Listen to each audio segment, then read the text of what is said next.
aujourd'hui nous accueillons un archéologue et un ethnologue, monsieur Jean-Damien Jacques-Emmanuel de Martin-sur-le-Vivier et monsieur Jean-Paul de Lefrançois. Non, Jean-Baptiste. Excusez-moi, monsieur Jean-Baptiste de Lefrançois. Ils sont ici pour nous parler d'une civilisation disparue, les Aztèques qui vivaient en Australie du Sud-Est. Bien, et maintenant, quelles sont les grandes caractéristiques de la civilisation des Aztèques? D'abord, je voudrais aller contre les sombres préjugés et lever le voile qui pèse sur cette obscure civilisation. On dit souvent que les Aztèques ont des tics, ce qui est vrai. Pourquoi d'après vous? Parce qu'ils sont stupides. Ah, et voilà, et voilà, et voilà. Toujours des préjugés. Non, ils sont intelligents. On parle souvent des Atlantes, mais les Aztèques étaient des précurseurs. Intelligents comme les Aztèques. Les Aztèques sont intelligents. Leur cerveau bouillonne.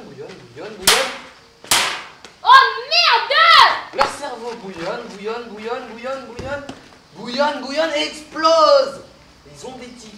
Parce qu'ils sont trop intelligents. Exactement. Ce sont des réactions nerveuses. Exactement. D'accord. Leur intelligence demanderait une émancipation du corps humain. D'accord.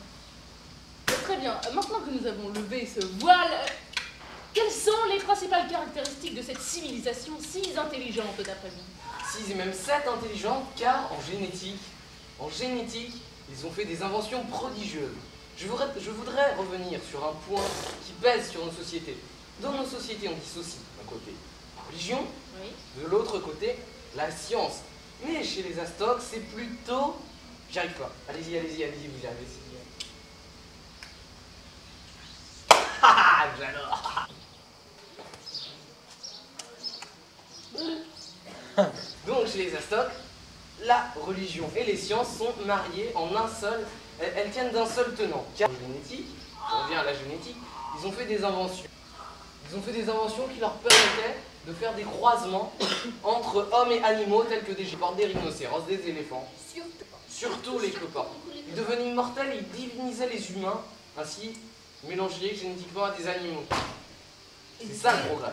Alors les Aztèques étaient très forts en génétique. Exactement, la génétique des Aztèques est réputée. Très bien. Comme l'expression génétique comme Aztèque. D'accord. C'est de laquelle vient, on se demande toujours. Ils sont très réputés pour leurs inventions extraordinairement avancées sur leur temps. Quelles inventions sont les plus réputées? L'élastique. L'élastique, exactement. L'élastique des Aztèques. Vous dites qu'ils ont inventé l'élastique. Mais donc, à quoi servait l'élastique? Oh la guerre. Bah Pardon. Ah oui, et donc, à la guerre. Ouais, la guerre. La guerre. Mais qu'est-ce qui les a perdus? Ce qu'il faut savoir, c'est qu'à la guerre, l'antique civilisation aztèque avait des tactiques en toc. Et tac. Exactement. Et c'est ce qui les a perdus. Parce qu'ils avaient des modèles très avancés de sous-marins qui allaient sous l'eau et qui leur permettaient. Mais face aux Aztèques, ils n'ont pas fait le poids. Les Aztèques face aux Aztèques ont perdu.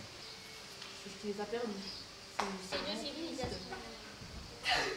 C'est deux civilisations très avancées, puisque les Aztèques étaient aussi très avancés. Ils sont perdus.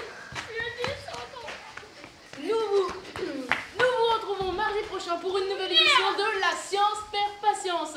Merci de nous avoir suivis et à bientôt.